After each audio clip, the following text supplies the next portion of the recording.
Mga klase ug trabaho sa pipila ka lungsod sa lalawigan sa Leyte kansilado tungod sa kusog nga pagbundak sa uwan sang putanan sa low pressure area kun LPA. Samtang nasinati usab ang pagbaha ug pagdahili sa yuta sa pipila ka mga lungsod sa Leyte ug Eastern Samar. Ani ang report.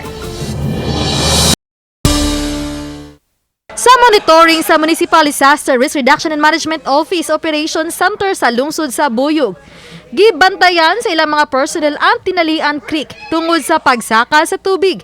Misangpot kini sa pagbaha. Nahitabo usab ang pagdahili sa yuta sa utlanan sa mga barangay sa Tadok ug Kadak-an. Samtang as of ganihang alas 10 sa buntag, moabot na sa 36 ka pamilya o 115 ka individual ang apektado sa mga pagbaha sa lungsod.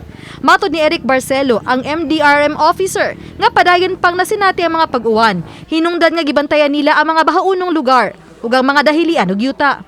Subay sa padayong nasinati nga epekto sa low pressure area, ang Buyog Mayor mipagawas og kamanduan nga maglugway sa suspensyon sa tanang klase ug trabaho sa tanang buhatan sa sa flooding, namamanage pa man po in the barangay level kasi activated na po yung Barangay Disaster Risk Reduction Management Committee.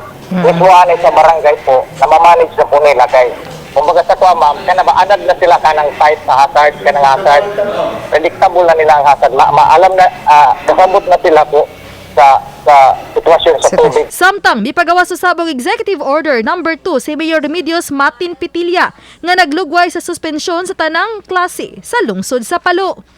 Kansilado usab ang tanang trabaho sa mga government offices. Hinuon gitagan og katungod ang mga pribadong kumpanya nga makadesisyon kung kansilahon ba ang ilang trabaho o dili.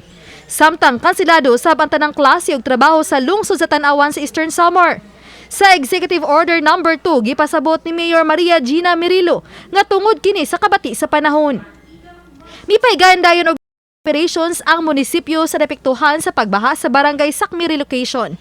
Samtang tungod sa way huno nga pagwan-uwan, pipila ka mga panimaiso sa kadapit sa Barangay Tagbakan sa lungsod sa Salcedo sa Eastern Samar, apektado sa landslide. Sa post ni Mayor Maria Rochelle Mergal sa lungsod sa Salcedo, mipahibaw nga hapitan ng panimay ang nangaguba.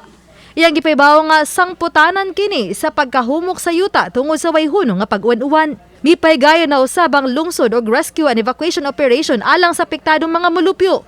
Samtang mipagawas usab og executive order si Mayor Eunice Babalcon sa lungsod sa Paras, Samar nga nagkanselar usab sa tanan nilang klase tungod gihapon sa way huno nga mga pag-uwan.